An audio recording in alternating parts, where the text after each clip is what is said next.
My friend, YouTube is changing, and it's changing a lot.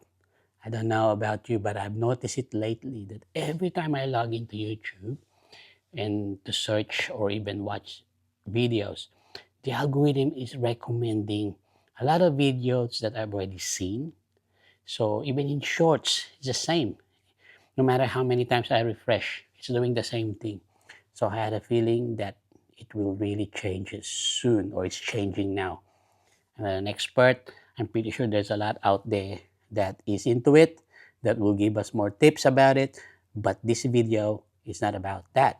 It's about encouraging you, my friend, that to never give up. No matter what happens with this YouTube, especially for us small content creator, just keep on posting. That keep on posting, creating videos, because two things will happen. Number one, you develop your resiliency. We becoming to be like a bamboo that no matter how the wind blows, we keep on standing up. Di ba?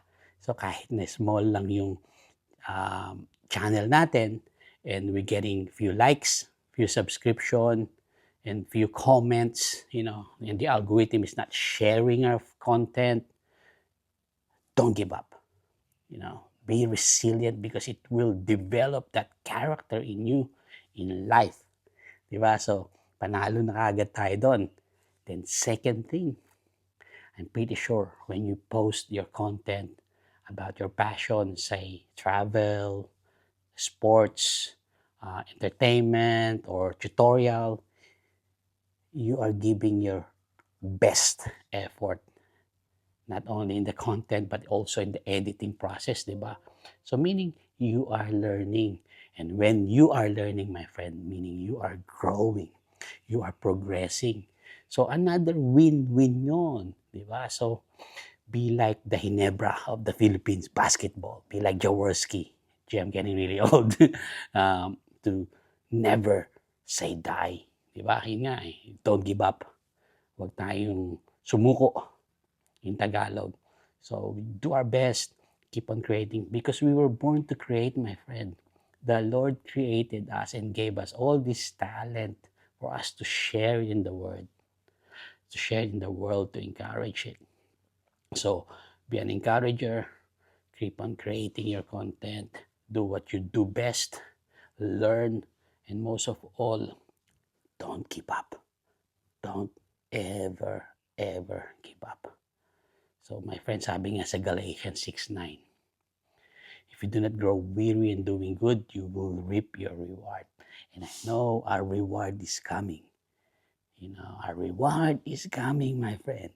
So don't give up. Don't surrender. Keep on creating. You're born to create. You're born to and destined to be great.